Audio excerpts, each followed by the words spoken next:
Приветствую вас, дорогие зрители мамочкиного канала. В этом ролике я расскажу больше, чем о 5 фасонах головных уборов, которые будут актуальны в данное время. Первая модель головного убора, на которую обращаем внимание, это шапка бини. Это самая универсальная модель шапки и на демисезон, и на зиму.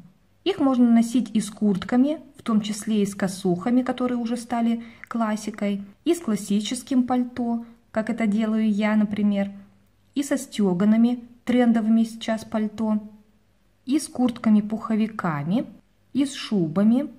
В последнее время актуальны шубы Тедди, то есть из искусственного меха. Короче говоря, с этой шапкой вы не прогадаете, она очень универсальная.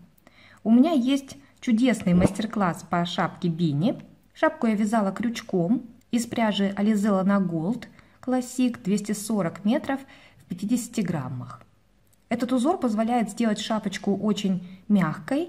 Узор смотрится как будто вязание спицами, но вяжем мы крючком. Кому надоели бини в их классической форме, то можно их изменить под так называемые шапочки гномов. Это шапки с более вытянутой макушкой. Кстати, в этом сезоне все головные уборы предлагается украшать, если есть такое желание. Поэтому, если вам скучно в обычных шапках, то броши здорово их украсят.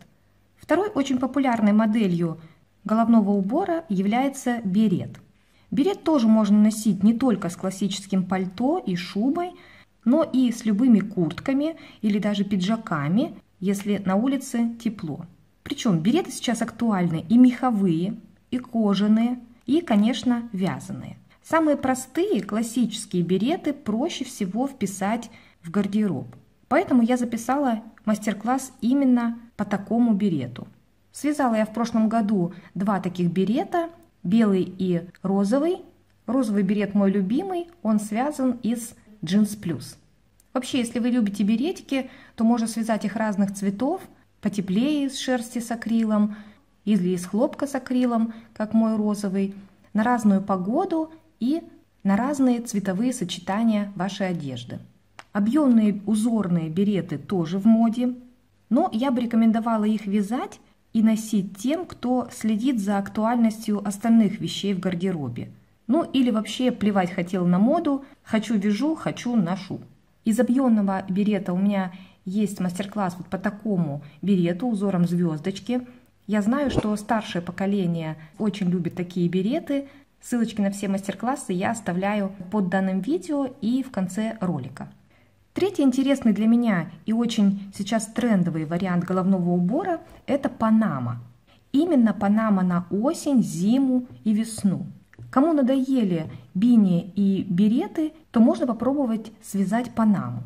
Отлично, если она будет держать форму. Если образ в целом не модный, то вялая панама вообще его убьет. Но панама сейчас, повторюсь, это очень интересный и актуальный головной убор. Четвертый вид головного убора на демисезон – это кепки.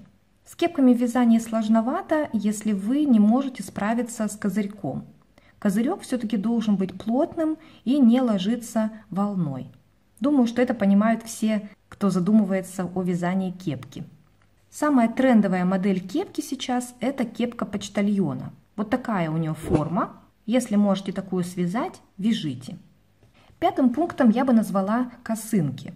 Косынки сейчас в моде в любом сезоне. Если есть желание, то косынку актуально носить и осенью, и зимой. Шестая позиция – это балаклава. Честно, я не видела людей, которых балаклава бы украшала, но если есть желание, пожалуйста. Некоторые дизайнеры демонстрировали на модных показах и другие необычные шапки, кубанку, например, или челму. Я бы не сказала, что это какой-то общий массовый тренд, но если вы любите выделяться, то, возможно, вот напоминание о кубанке или челме вдохновит вас на вязание данных шапок. Пишите, какие шапки вы носите, какие вяжете, какие тренды вас привлекают, а какие отталкивают. Будет интересно узнать мнение моих зрителей. Мои мастер-классы вы видите на экране. Также ссылочку на общий плейлист по шапкам я оставляю. Вяжите в радость. Я всегда на связи, если что. Жду ваши отклики. Спасибо за внимание. Оставайтесь с мамочкиным каналом. Пока!